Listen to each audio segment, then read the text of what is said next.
वाहिगुरु साहब जीओ। श्लोक महला तीजा।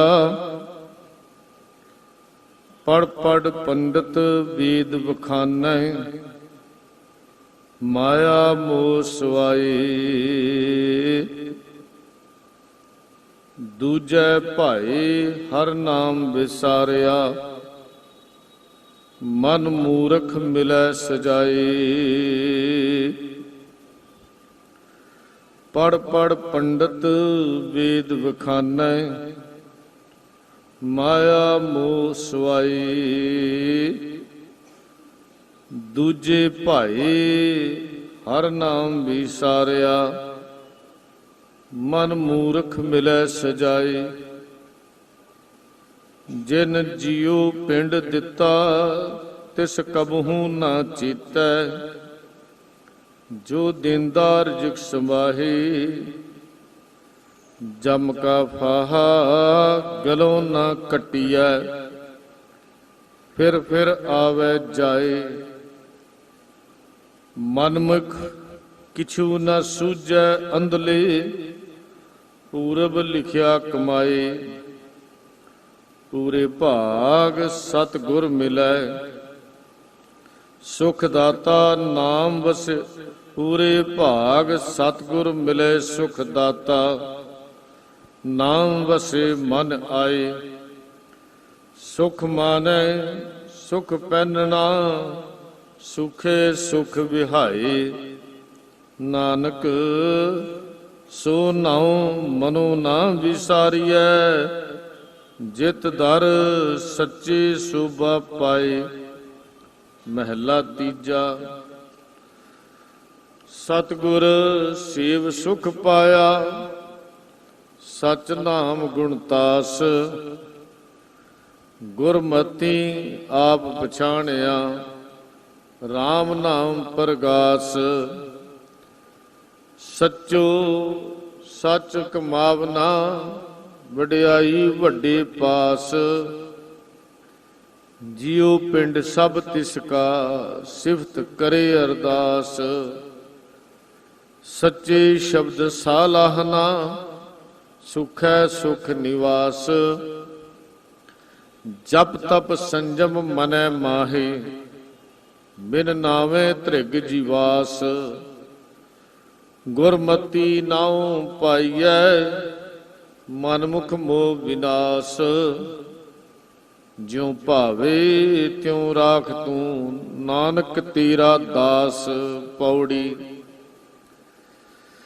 सब को तेरा तू सब सदा, तू सबना रास। सब तुदै पासों मंग दे, नित कर अरदास। जिस तू दे तिस सब किछ मिलै, इकना दूर है पास। तुद बाजों थाऊं को नाही, जिस पासों मंगियै। मन विखो को निर्जास। सब तुदै नू सालाहंदे, दर गुरमुखां नू परगास। सब तुदै नू सलाहंदे, दर गुरमुखां नू परगास। वाहिगुरु जी का खालसा, वाहिगुरु जी की फतेह। कहते पढ़ पढ़ पंडित वेद बखानै, व्याख्या करता है कि उसकी कीती हुई व्याख्या प्रवान हो गई, कि उसका बोलिया होया दरगाह थां पै गया, कि उसने वेदां नूं पढ़ना प्रवान हो गया। सत संगत माफ करना, प्रवान तो उसे दा ही होएगा जिन्हें पढ़ के समझिया है, समझ के विचारिया है, ते विचारन तो बाद अपनी जिंदगी नूं उहदे मुताबिक बना लिया है। भावें धार्मिक आगू है, भावें तुसी हो, भावें मैं हाँ, गल सारियां दी इक्को जिही है। गुरु पातशाह जी ने ये गल गुरबाणी अंदर भी कही ਕਹਿੰਦੇ ਸਾਰੇ ਹੀ ਗੁਰੂ ਦਰ ਤੇ ਆਉਂਦੇ ਨੇ, ਸਾਰੇ ਹੀ ਨਮਸਕਾਰ ਕਰਦੇ ਹਨ, ਮੱਥਾ ਟੇਕਦੇ ਹਨ। ਕਿ ਸਾਰਿਆਂ ਦਾ ਮੱਥਾ ਟੇਕਿਆ ਪ੍ਰਵਾਨ ਹੈ? ਕਿ ਸਾਰਿਆਂ ਦੀ ਭੇਟਾ ਪ੍ਰਵਾਨ ਹੈ? ਫਿਰ ਕੀ ਸਾਰਿਆਂ ਦੀ ਸਮਾਧੀ ਪ੍ਰਵਾਨ ਹੈ? ਮਹਾਰਾਜ ਆਪ ਇਹ ਗੱਲ ਸਮਝਾਉਂਦੇ। ਬੋਲਣ ਵਾਲਾ, ਸੁਣਨ ਵਾਲਾ, ਕਥਤਾ ਬਖਤੇ ਦੇ ਵਿੱਚ ਕੋਈ ਅੰਤਰ ਨਹੀਂ ਹੈ। ਸੁਣਨਾ ਤੇ ਕਿਰਿਆ ਹੈ, ਬੋਲਣਾ ਵੀ ਕਿਰਿਆ ਹੈ। ਦੋਨਾਂ ਦਾ ਮਕਸਦ, ਬੋਲਣ ਦੀ ਕਿਰਿਆ ਦਾ ਮਤਲਬ ਸਮਝਣਾ ਜਾਂ ਸਮਝਾਉਣਾ, ਤੇ ਸਰੋਤੇ ਦਾ ਸੁਣਨ ਦੀ ਕਿਰਿਆ ਦਾ ਮਤਲਬ ਵੀ ਸੁਣਨਾ ਤੇ ਉਸ ਨੂੰ ਅਮਲ ਵਿੱਚ ਲਿਆਉਣਾ ਹੈ। ਫਰਕ ਕੋਈ ਨਹੀਂ ਹੈ। ਸਰੋਤਾ ਤੇ ਬਖਤਾ ਦੋਨੇ ਇੱਕੋ ਜਿਹੇ ਹਨ। ਤੇ ਗੁਰੂ ਪਾਤਸ਼ਾਹ ਕਹਿਣ ਲੱਗੇ, ਆਉਂਦੇ ਸਾਰੇ ਨੇ, ਮਾਲਕ ਦੇ ਦਰ ਤੇ ਨਮਸਕਾਰ ਕਰਦੇ ਹਨ, ਝੁਕਦੇ ਹਨ, ਫਿਰ ਪਰਿਕਰਮਾ ਵੀ ਕਰਦੇ ਹਨ, ਜਥਾ ਸ਼ਕਤ ਭੇਟਾ ਵੀ ਰੱਖਦੇ ਹਨ। ਕਿ ਇਹ ਸਭ ਕੁਝ ਪ੍ਰਵਾਨ ਹੈ? ਫਿਰ ਕਹਿੰਦੇ ਗਾਉਂਦੇ ਵੀ ਨੇ, ਸੁਣਦੇ ਵੀ ਹਨ, ਬੋਲਦੇ ਵੀ ਹਨ। ਕਿ ਸਾਰਿਆਂ ਦਾ ਪ੍ਰਵਾਨ ਹੈ? ਪਰ ਮਾਲਕ ਨੇ ਇੱਕ ਸ਼ਰਤ ਰੱਖੀ। ਸਾਹਿਬ ਕਹਿਣ ਲੱਗੇ, ਸੇਵਕ ਸਿੱਖ ਪੂਜਨ ਸਭ ਆਵੇਂ, ਸਭ ਗਾਵੇਂ ਹਰ ਹਰ ਊਤਮ ਬਾਣੀ। ਪਰ ਅੱਗੇ ਕੀ ਹੈ? ਗਾਵਿਆ ਸੁਣਿਆ ਤਿਨ ਕਾ ਹਰ ਥਾਂ ਪਾਵੇ, ਜਿਨ ਸਤਿਗੁਰ ਕੀ ਆਗਿਆ ਸਤ ਸਤ ਕਰ ਮਾਨੀ। ਪ੍ਰਵਾਨ ਉਸੇ ਦਾ ਹੈ, ਇੱਥੇ ਬੈਠਣਾ ਪ੍ਰਵਾਨ ਉਸ ਦਾ ਹੈ, ਇੱਥੇ ਆਉਣਾ ਉਹਦੇ ਕਦਮ ਪ੍ਰਵਾਨ ਹਨ। ਜਿਸ ਨੇ ਗੁਰੂ ਦੇ ਹੁਕਮ ਨੂੰ ਸਤ ਕਰਕੇ ਮੰਨ ਲਿਆ, ਤੇ ਜੇ ਨਹੀਂ ਮੰਨਿਆ ਤੇ ਫਿਰ ਸਾਹਿਬ ਕਹਿੰਦੇ ਉਹਦਾ ਪ੍ਰਵਾਨ ਨਹੀਂ ਹੋਇਆ।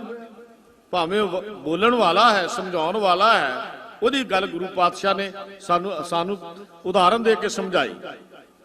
ਕਹਿਣ ਲੱਗੇ ਦੇਖੋ ਕਿਰਦਾਰ ਕਿਹੋ ਜਿਹਾ ਹੈ। ਵੇਦਾਂ ਨੂੰ, ਧਾਰਮਿਕ ਪੁਸਤਕਾਂ ਨੂੰ ਪੜ੍ਹਨਾ, ਮੈਂ ਫਿਰ ਬੇਨਤੀ ਕਰਾਂ, ਖਾਸ ਕਿਸੇ ਪੁਸਤਕ ਦਾ ਵਰਣਨ ਨਹੀਂ ਹੁੰਦਾ, ਕਿਉਂਕਿ ਧਰਮ ਦਾ ਆਗੂ ਉਹ ਸੀ। ਉਸ ਵੇਲੇ ਉਹ ਵੇਦ ਪੜ੍ਹਦਾ ਸੀ, ਹਜ਼ੂਰ ਨੇ ਉਹਦਾ ਜ਼ਿਕਰ ਇੱਥੇ ਕਰ ਦਿੱਤਾ। ਲੇਕਿਨ ਲਾਗੂ ਹਰ ਧਰਮ ਦੇ ਉੱਤੇ ਹੋਵੇਗਾ। ਇਸਲਾਮ ਦੇ ਕਾਜ਼ੀ ਉੱਤੇ ਵੀ ਇਹ ਗੱਲ ਲਾਗੂ ਹੋਵੇਗੀ। ਕੁਰਾਨ ਦੀਆਂ ਆਇਤਾਂ ਨੂੰ ਪੜ੍ਹਦਾ, ਸੁਣਾਉਂਦਾ, ਪਰ ਅਮਲ ਨਹੀਂ ਕਰਦਾ। ਬਾਈਬਲ ਪੜ੍ਹਦਾ, ਧਰਮ ਦਾ ਆਗੂ, ਪਰ ਬਾਈਬਲ ਨੂੰ ਜ਼ਿੰਦਗੀ ਵਿੱਚ ਢਾਲਦਾ ਨਹੀਂ। ਵੇਦ ਪੜ੍ਹਦਾ, ਵੱਖ-ਵੱਖ ਵੇਦਾਂ ਦੇ ਪੜ੍ਹਨ ਵਾਲੇ ਮੰਤਰ ਪੜ੍ਹੀ ਜਾਂਦੇ ਹਨ, ਪਰ ਮੰਤਰ ਦੀ ਸਮਝ ਨਹੀਂ ਆਈ। ਤੇ ਸਿੱਖ ਗੁਰੂ ਗ੍ਰੰਥ ਸਾਹਿਬ ਜੀ ਦਾ ਪਾਠ ਕਰਦਾ ਤੇ ਕਰੀ ਜਾਂਦਾ, ਤੇ ਉਸ ਨੂੰ ਵੀ ਇਹਦੀ ਸਮਝ ਨਹੀਂ ਆਈ। ਤੇ ਜ਼ਿਕਰ ਮਹਾਰਾਜ ਨੇ ਬਿਲਕੁਲ ਉਸੇ ਤਰ੍ਹਾਂ ਦਾ ਕੀਤਾ। ਤੇ ਇੱਥੇ ਹੁਣ ਕਿਉਂਕਿ ਆਗੂ ਦੀ ਗੱਲ ਹੋ ਰਹੀ ਹੈ, ਤੇ ਸਾਹਿਬ ਸੱਚੇ ਪਾਤਸ਼ਾਹ ਜੀ ਜਦੋਂ ਆਗੂ ਦੀ ਗੱਲ ਕਰਦੇ ਹਨ, ਤੇ ਉਸ ਵੇਲੇ ਦੇ ਆਗੂ ਦੀ ਉਦਾਹਰਨ ਦੇ ਕੇ ਤੇ ਅੱਜ ਦੇ ਆਗੂ ਨੂੰ ਸਮਝਾਉਂਦੇ ਹਨ। ਪੜ ਪੜ ਪੰਡਤ ਵੇਦ ਵਖਾਨੈ, ਵਖਾਨੇ ਦਾ ਅਰਥ ਵਿਆਖਿਆ ਕਰਨੀ। ਪੜ ਕੇ ਮਤਲਬ ਪੜ ਕੇ, ਜਿਵੇਂ ਕਿਸੇ ਨੇ ਵੀ ਕੋਈ ਵਿਆਖਿਆ ਕਰਨੀ ਹੋਵੇ, ਅਸੀਂ ਵੀ ਸ਼ਬਦ ਵਿਚਾਰ ਕਰਨੀ ਹੈ ਤੇ ਪੜ ਕੇ ਆਉਂਦੇ ਆ। ਬਿਨਾਂ ਪੜਨ ਤੋਂ, ਬਿਨਾਂ ਤਿਆਰੀ ਤੋਂ ਆ ਕੇ ਸੰਗਤ ਨੂੰ ਧੋਖਾ ਦੇਣਾ ਹੁੰਦਾ ਹੈ, ਕਿਉਂਕਿ ਇਹ ਅਗਾਧ ਬੋਧ ਬਾਣੀ ਪੜਿਆ ਵੀ ਸਮਝ ਨਹੀਂ ਆਉਂਦੀ, ਤੇ ਬਿਨਾਂ ਪੜਨ ਤੋਂ ਸਮਝ ਕਿੱਥੇ ਆ ਸਕੇਗੀ। ਖਿਆਲ ਕਰਨਾ। ਤੇ ਫਿਰ ਵਿਆਖਿਆ ਕਰਦੇ ਆ, ਜੋ ਪੜਿਆ ਹੁੰਦਾ, ਜੋ ਸਮਝਿਆ, ਜੋ ਪੜਿਆ, ਜੋ ਵਿਆਖਿਆ ਕੀਤੀ। ਪਰ ਸਤਿਗੁਰ ਪਾਤਸ਼ਾਹ ਜਿਹੜੀ ਅਗਲੀ ਗੱਲ ਕਹਿੰਦੇ, ਮਾਇਆ ਮੋਹ ਸਵਾਏ, ਸਵਾਏ ਦਾ ਅਰਥ ਹੈ ਸਵਾਦ। ਮਾਇਆ ਦੀ ਪਕੜ ਹੈ, ਸਵਾਦ ਮਾਇਆ ਦਾ ਹੈ। ਉਹਦੇ ਪੜ੍ਹਨ ਪਿੱਛੇ, ਉਹਦੇ ਸੁਣਾਉਣ ਵਿੱਚ ਇਹ ਗੱਲ ਨਹੀਂ ਕਿ ਮੈਂ ਸੁਣਾ ਕੇ ਧਰਮ ਦੀ ਗੱਲ ਲੋਕਾਂ ਤੱਕ ਪਹੁੰਚਾ ਦਿਆਂ। ਉਹਦਾ ਮਕਸਦ ਇਹ ਹੈ ਕਿ ਮੈਂ ਸੁਣਾਵਾਂਗਾ ਤੇ ਮੈਨੂੰ ਮਾਇਆ ਮਿਲੇਗੀ। ਗੁਰੂ ਪਾਤਸ਼ਾਹ ਨੇ ਕਮਾਲ ਦਾ ਨਕਸ਼ਾ ਖਿੱਚਿਆ। ਸਾਡਾ ਵੀ ਹਾਲ ਇਹੋ ਹੀ ਹੈ। ਸ਼ਬਦ ਦੀ ਵਿਚਾਰ ਇੱਥੇ ਬੈਠ ਕੇ ਕਰਦੇ ਹਾਂ, ਧਿਆਨ ਟੋਕਰੀ ਵੱਲ ਹੁੰਦਾ ਹੈ। ਕਿੰਨੇ ਕੁ ਨੋਟ ਆ ਗਏ? ਰਾਗੀ ਕੀਰਤਨ ਕਰਦੇ ਨੇ, ਰਾਗੀ ਸਿੰਘ, ਕੀਰਤਨੀਏ ਸਿੰਘ, ਤੇ ਖਿਆਲ ਨੋਟਾਂ ਵੱਲ ਹੁੰਦਾ, ਕਿੰਨੇ ਆ ਗਏ। बिल्कुल नक्शा हुई है। मेरे माफ करना, मैं किसी दे किंतु नहीं कर रहा, पर जे ये विचार इत्थे साडा सुभाਅ इहो जिहा बन गया है, जे इहो ਜਿਹੇ विचार साडे मन विच है, तो फिर साहब कहते तेरा व्याख्या की हुई, तेरी लोगों को समझाई हुई गल किसी काम की नहीं, क्योंकि तेरा अपना ध्यान तो उस वेलों हटिया नहीं जिस वेलों लोगों का ध्यान हटाना चाहना है। गुरु पातशाह जरा जिक्र कर रहे हैं, माया की मोह ममता है, स्वाद है, ते करदा व्याख्या है, मुख ते पढ़ता टीका सहत। गुरु पातशाह ने एक और बड़ा वधिया शब्द लिखा, कहते पंडित वाचे पोथियां ना बूझे विचार, अन को मती दे चले माया का व्यापार। दूजिਆਂ ਨੂੰ ਤਾਂ मत देई ਜਾਂਦਾ है, ते गल सारी माया दे व्यापार दी सी। किन्ने इकट्ठे हुए घट होण ते तकलीफ बड़ी हुंदी है। कई बार तुसीं देखिया होएगा जीवन विच कहानियां वापरदियां हन, कई बारी इस तरह का मिलता मौके मिल जाते हैं, असीं भेटा रख दिंने आ ते कीर्तनीय सिंह बाहर जाके जो लिफाफा खोलते हैं तो उन्होंने फिर आके मंगते हैं भी पैसे घट मिले ने। इसदा मतलब की होया? मतलब स्पष्ट होया भी ध्यान साडा माया दे व्यापार विच सी, गौण विच नहीं सी। गौण विच हुंदा ते इतने कीर्तन दरबारां दा असर जरूर हुंदा। कुछ कमियां साडे विच ने ते कुछ साडी संगत विच ने। उन्हां दा ध्यान क्यों गया? क्योंकि संगत ने उन्हां दा सत्कार पूरा नहीं किया। अगर संगत कथाकार नूं भेटा उन्नी क दे दिंदी जिस नाल उहदे जीवन दा गुजारा साडे वर्गा चलदा ते उन्हां दा ध्यान इह टोकरियां वल ना जांदा। कसूर साडा भी है। जदों असीं कथाकार दी गल करदे आ ते पहला सौदा सब तो घट तनख्वाह जिहड़े मुलाजम नूं हुंदी उत्थों शुरू करदे हां। एक पासे उहनूं असीं व्याख्याकार कहने आ, गुरु की गल करने वाला कहने आ, ते दूजे पासे साडा ख्याल यह होंदा भी घट तो घट किन्नी तनख्वाह ते काम करेगा। ते जदों घट तो घट गल जिहदे नाल उहदे घर दा गुजारा भी नहीं हुंदा तो फिर उहदा ध्यान इस टोकरी वाल जरूर जाएगा जिहड़ी नोटां नाल किन्नी क भरदी है, किन्नी क खाली रहिंदी है। कसूरवार असीं भी हां।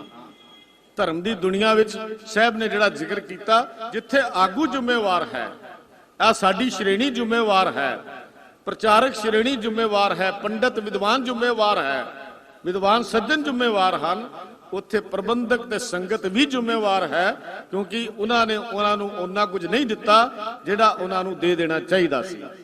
ख्याल करना। ते गुरु पातशाह कहंदे ने, पढ़ पढ़ पंडित वेद बखानै, माया मोह सवाए, दूजे भाए हर नाम विसारिया, मन मूरख मिले सजाए। हुण दूजे भाए केड़ा होया? दूजे भाए दा अर्थ है प्यार, दूजे दा अर्थ माया दी खिच। एक सी नाम दी खिच ते एक सी माया दी खिच। क्योंकि सुरत उस वल चली गई ते ओ माया दी खिच ने नाम नूं उस तो दूर कर दिता। हजूर कहंदे सब कुछ विखावा ही हो रहा है। देखो मैं माफ करना कोलों कुछ नहीं कह रहा, लागू तो मेरे ते ज्यादा हुंदी ना गल भी दिखावा ही हो रहा है ते कर दिखावा ही रहा है। बहुतात गिनती साडी दिखावा ही करती है, क्योंकि ड्यूटी है पूरी करनी है, यही सोच हुंदी है साडी। शरधा ते भावना की कमी आई है। अज शरधा ते भावना की कमी आई है, जिहदा नतीजा रिजल्ट यह निकलिया कि साडी कही हुई गल दा असर नहीं हुंदा। क्योंकि गुरु की बाणी अंदर तो कोई कमी नहीं, शब्द अंदर कोई कमी नहीं। कमी है तो साडे उस बोलन वाले दे अंदर है जिसने बोल के गुरु की गल समझाउणी है। उहदा ध्यान क्योंकि उहदे विच है, इस वास्ते माया नूं हटाउण वाला आप ही माया विच खुभिया होवे ते फिर गल कित्थे बनेगी? नहीं बन सकती। साहब जी कहंदे, दूजे भाए हर नाम विसारिया, लालच विच आके नाम विसार दिता। मन मूरख मिले सजाए, मन दे मूर्ख नूं सजा मिलती है। मिलेगी? धोखा तो कर ही रहा ना। इस स्टेज ते बैठ के अगर मैं कूड़ तोल रहा हाँ या कूड़ बोल रहा हाँ या कूड़ कह रहा हाँ, जो मैं कह रहा मैं नहीं कमाਉਂਦਾ ते ओदे पापां दा सजा मैनूं जरूर मिलेगी, क्योंकि गुरु ने न्याय करना है। गुरु ने न्याय करना है, क्योंकि गुरु दा न्याय सच्चा है। सच साहिब सच न्याय है। कोई सिफारिश नहीं, कोई गवाही नहीं, कोई दलील नहीं, कोई अपील नहीं। मेरे किरदार नूं वो चंगी तरह जानता है, उन्हें पता है। ते मेरे किरदार विच अगर कमी है, कमजोरी है, मेरे अंदर जो मैं कह रहा हाँ मैं नहीं कमाਉਂਦਾ, ते साहब कहते इस अन्ने मन नूं सजा अवश्य मिलेगी और मिलेगी। ते गुरु पातशाह अगे कहते हैं, जिस मालिक ने जिन जियो पिंड दिता तिस कबहू ना चेता, जो देंदा रिज़िक संभाहे। जियो जिंद, पिंड शरीर, देखो कला कला शब्द समझो। जिसने ये आत्मा रखी, जिसने सानू शरीर दिता, शरीर की कोई वैल्यू नहीं सी, शरीर की कोई किपाया नहीं है। देखो मैं तुहानू थोड़ी जी बेनती करदा, कदी अपने आप नू देखो साडी बनतर किवें होई, ते इस शरीर ते आत्मा की कीमत का पता लग जाएगा। माता पिता का मिलाप होया, उहदे विचों साडा जन्म शुरू होया, बनतर शुरू हुई। की होया? एक मास का इन्ना गोला जिहा बन गया, लोथड़ा जिहा मास का बन गया। इस मास के लोथड़े की कोई वैल्यू नहीं सी जब तक मेरे मालिक ने अपनी जिंद इहदे विच नहीं रखी। ख्याल करियो, ना ये घड़िया गया, ना यदि कोई वैल्यू सी, मास का लोथड़ा सी। ते गुरु पातशाह गुरु अमरदास कहन लगे, देख तेरे ते कितनी कृपा की, उसने इस मास के लोथड़े विच अपनी जिंद पा दी। ते जदों जिंद पैंदी जन्म इंसान का उदों हो जाता है। असीं कहते ना फलाणे का जन्म इन्ने बज के इन्ने मिनट होया, वो तो संसार ते आउण दा समा है। जन्म कदों होया दुनिया का कोई डॉक्टर कोई अज तक नहीं दस सकता कदों जिंद इहदे अंदर आके चल पैंदी है। और जन्म देने वाली जननी मां नूं भी नहीं पता लगता जदों अंदर श्वासां दा वाजा बच्चे दे वजना शुरू हो जाता है। डॉक्टर तो बड़ी दूर की बात है। इहो ही गल गुरु पातशाह कहते, ना जन्म का किसी नूं पता है, ना मौत का किसी नूं पता है। ये तां ही तां कहंदे ने संसार ते आउण दा समा होर है, जन्म दा समा होर है। जन्म उस वक्त हो जाता है जदों मालक अपनी जिंद इस मास दे लोथड़े अंदर टका दिंदा है। गुरु पातशाह गुरु अमरदास आनंद शब्द की बाणी विच जिहड़ी गल कहंदे ने, हर जियो गुफा अंदर रख के वाजा पवन बजाया। आपां नूं हर जियो पढ़दे गलत है। हर जियो गुफा अंदर रख के वाजा पवन बजाया। हरि ने की कीता? इस शरीर की गुफा अंदर जिंद पा दी। हुण जदों ने जिंद पाई, फिर तेरी घाड़त घड़नी शुरू हुई, फिर डिवेलपमेंट शुरू हुई। पहला नहीं सी, पहला तो मास का लोथड़ा ही सी। हुण उसने घड़िया इहदा नक कित्थे लाउणा है, उसने इहदी अख लाउणी कित्थे लाउणी है, पैर लाउणे ने किवें लाउणे ने, हथ लाउणे ने किवें लाउणे ने। किसी डॉक्टर ने तो हथ नहीं लाए, किसी ने अखां दे विच रोशनी डॉक्टर ने तो नहीं पाई, ये रोशनी मेरे मालिक ने पा दी। तेनू क्या खूबसूरत घड़िया, कितना सोहना बनाया। जिथे कोई अंग लगना सी उत्थे ला दिता। ते जे किते किसे नू बदकिस्मती नाल अंग किते दूजी जगह उत्ते लग जाए, उहदी बनावट किहो जी हुंदी है जरा सोच के देख लो। जिथे अख लगनी जे नक लगा जाए किहो जी बनावट होगी, लोग नफरत करते हैं। ते गुरु पातशाह कहने लगे, देख मेरे मालिक ने तेनू जिंद दिती, शरीर दिता, उसने दिता, तेरी अपनी मर्जी नाल नहीं। जिन जियो पिंड दिता, ते तेरी की बदकिस्मती है, तिस कबहू ना चेतै, याद ही नहीं करता। अपने शरीर वाल देख के याद कर लै, जे तेन वैसे नहीं चेता तो देख अपने शरीर की गल। रमैया के गुण चेत प्राणी, कवन मूल ते कवन दृष्टानी, जिन तू साज सवार शिंगारिया, गर्भ अगर मैं जिन्हें उबारिया। कभी सोचता सही, इहो ही गल सोच लै। कहते जिस मालक ने जिंद दिती, शरीर दिता, जियो पिंड जिन साजिया, दिता पहनन खान, अपने दास की आप पैज राखी, नानक सद कुर्बान। शब्द आउंदा ना, हमरी गंत ना गणिया काई, अपना बिरद पछान। उहदे च पंक्तियां हन, जी पिंड जिन्हें बना के साज दिता, पहनन लई दिता, खान लई दिता, बोलन लई दिती, रसा बोलन लई दिती, सुनन लई कंन दिते, देखण लई अखां दित्तियां।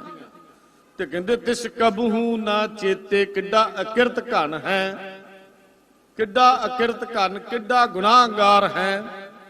उस मालक नूं फिर भी तू चेते नहीं करदा, जो देंदा रिजक संभाहे, जिहड़ा सारियां नूं रोजी भी रिजक भी दे रहा है। रिजक दा दाता भी तो आप है ना, रिजक देन वाला है।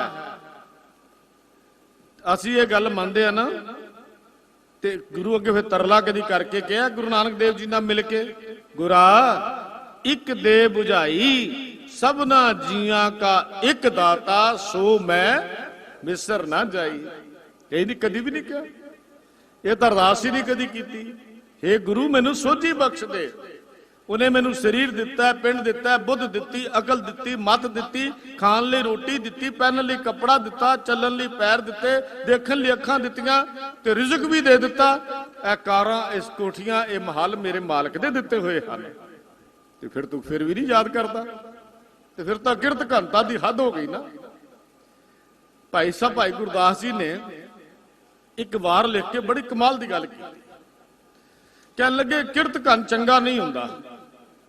एक बार धरती ते परमात्मा दे सवाल जवाब होए, ते परमेश्वर कहन लगा धरती तेरी हिक ते बहुत बड़े पहाड़ हन, इन्हां दा भार तैनू लगदा है मैं तेरे पहाड़ां नू खत्म कर दियां? ते जवाब सी नहीं, ये पहाड़ तां मेरी खूबसूरती है, ये मेरे बच्चों लिए देखण वाले हन, मैनू इन्हां दा भार नहीं लगता। हे धरती तेरे तो वनस्पति दा दरख्तां दा भार चुकदिया?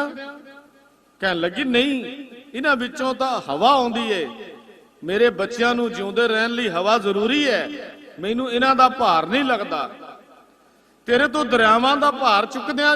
पानी दा भार बहुत है, कहंदे पानी तां जिंद दा आसरा है, इन्हां दा भार भी मैनू नहीं लगता। ते भाई साहब उदाहरण दे कहंदे फिर परमेश्वर कहन लगा धरती तू दस भी तेनू भार किहदा लगदा, मैं ओहदा भार चुकदिया।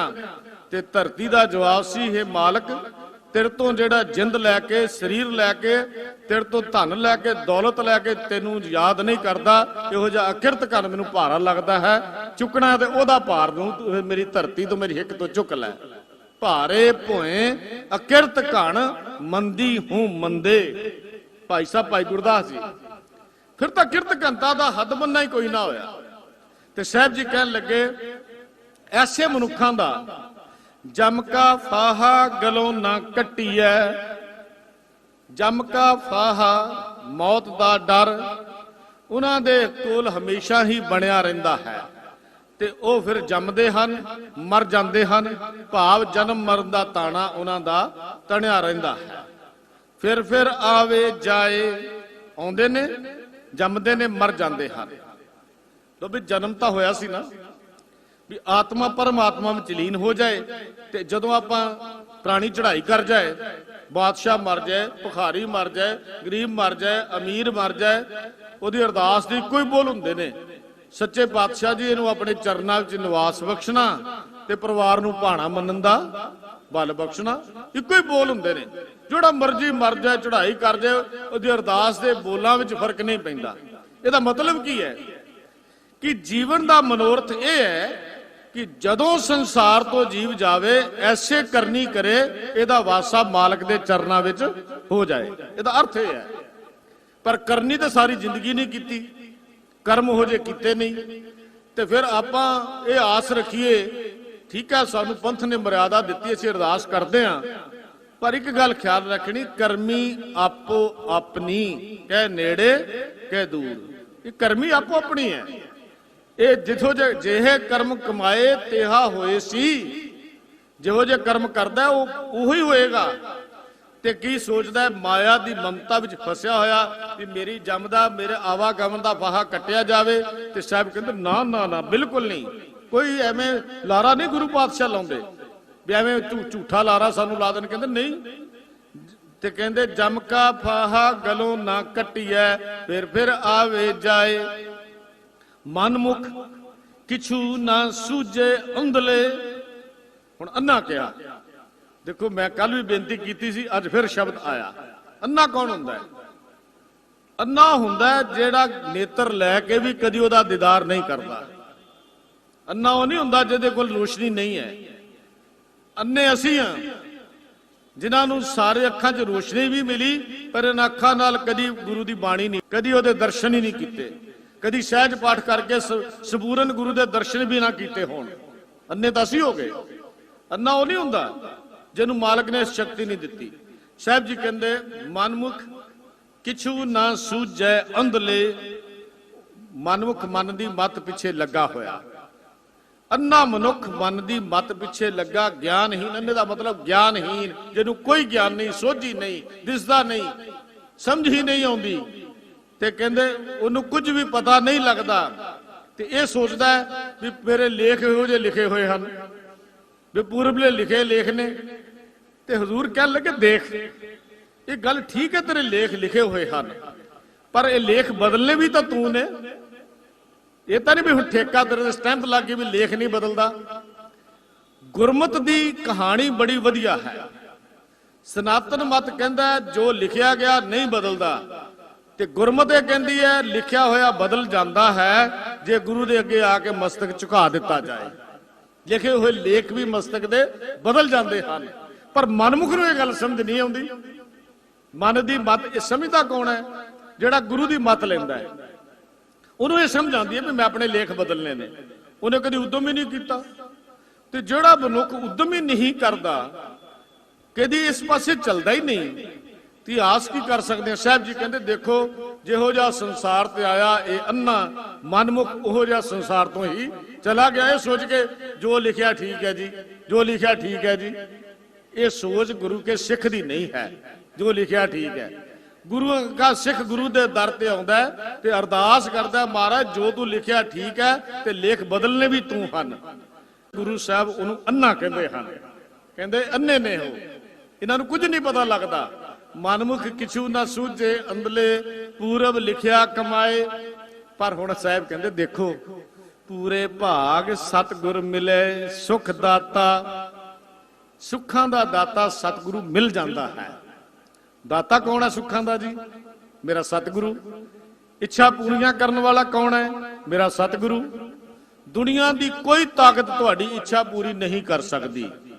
क्यों कि साहब ने एक निर्णय दिता है, इच्छा पूरक सर्व सुख दाता हर जाके वस है काम ते ना सो ऐसा हर ध्याइए मेरे जीड़े ता सर्व सुख पावे मेरे मना। निर्णय गुरु रामदास पातशाह दा। जप मन सतनाम सदा सतनाम हलत पलत मुख उज्जल हुई है नित ध्याइए हर पुरख रंजना। निर्णय उन्हां दा है। ये है देन वाला दाता। तो साहब जी कहते ने पूरे भाग सतगुर मिले सुख दाता नाम वसे मन आए। निशानी की है गुरु दे मिलन दी जी? गुरु किवें मिलदा है? मन विच नाम दा वासा हो जाता है। नाम दा वासा दा मतलब मन ओदी रजा विच चलना शुरू कर दिंदा है।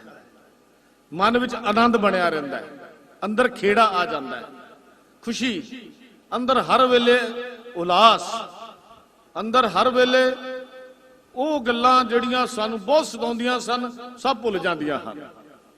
ਤੇ ਸਤਿਗੁਰੂ ਜੀ ਕਹਿੰਦੇ ਆਨੰਦ ਭਿਆ ਮੇਰੀ ਮਾਏ ਸਤਿਗੁਰੂ ਮੈਂ ਪਾਇਆ। ਕਦੋਂ ਹੋਇਆ? ਜਦੋਂ ਗੁਰੂ ਮਿਲਿਆ। ਆਨੰਦ ਘਰ ਬਹਿ ਕੇ ਤਾਂ ਨਹੀਂ ਮਿਲਣਾ, ਆਨੰਦ ਕਲੱਬਾਂ 'ਚ ਬਹਿ ਕੇ ਨਹੀਂ ਮਿਲਣਾ, ਆਨੰਦ ਜੂਏ ਖੇਡ ਕੇ ਨਹੀਂ ਮਿਲਣਾ, ਆਨੰਦ ਸ਼ਰਾਬ ਦੀਆਂ ਬੋਤਲਾਂ ਖੋਲ ਕੇ ਨਹੀਂ ਮਿਲਣਾ। ਆਨੰਦ ਉਦੋਂ ਮਿਲਣਾ ਜਦੋਂ ਗੁਰੂ ਕੋਲ ਆ ਕੇ ਬੈਠੇਗਾ ਤੇ ਗੁਰੂ ਦੇ ਦਰ ਤੇ ਆ ਕੇ ਜੋਦੜੀਆਂ ਕਰੇਗਾ, ਮਿੰਨਤਾਂ ਕਰੇਗਾ, ਤਰਲਾ ਕਰੇਗਾ। ਆਨੰਦ ਉਦੋਂ ਮਿਲਣਾ। ਸਾਹਿਬ ਜੀ ਬਚਨ ਕਰਦੇ ਹਨ, ਸੁਖ ਮਾਨੈ ਸੁਖ ਪਹਿਨਣਾ ਸੁਖੇ ਸੁਖ ਵਿਹਾਏ। ਸੁਖੇ ਸੁਖ ਸੁੱਖਾਂ ਵਿੱਚ ਹੀ। ਹੁਣ ਬਹੁਤੀ ਗੱਲ ਕਰ ਦਿੱਤੀ। ਕਹਿੰਦੇ ਸੁੱਖ ਵਿੱਚ ਉਹ ਜਿਹੜੇ ਪਹਿਨ ਮੰਨਦੇ ਹਨ ਉਹਨਾਂ ਦਾ ਪਹਿਨਣਾ ਵੀ ਸੁੱਖਾਂ ਵਿੱਚ ਹੈ। ਤੇ ਜਦੋਂ ਪਾਉਂਦੇ ਨੇ ਤੇ ਕਹਿੰਦੇ ਨੇ ਮਾਲਕ ਤੇਰਾ ਸ਼ੁਕਰ ਹੈ ਤੂੰ ਤਨ ਢਕਣ ਲਈ ਮੈਨੂੰ ਕੱਪੜਾ ਦਿੱਤਾ ਹੈ।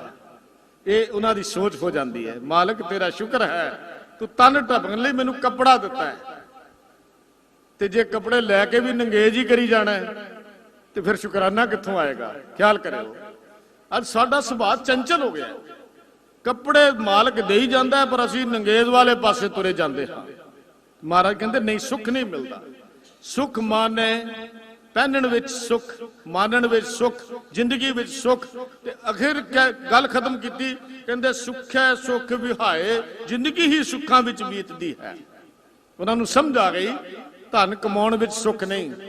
ਉਹਨਾਂ ਨੂੰ ਇਹ ਗੱਲ ਸੁੱਖ ਆ ਗਈ, ਬਹੁਤ ਦੇਸ਼ਾਂ ਵਿੱਚ ਭਰਮਲ ਨਾਲ ਸੁੱਖ ਨਹੀਂ।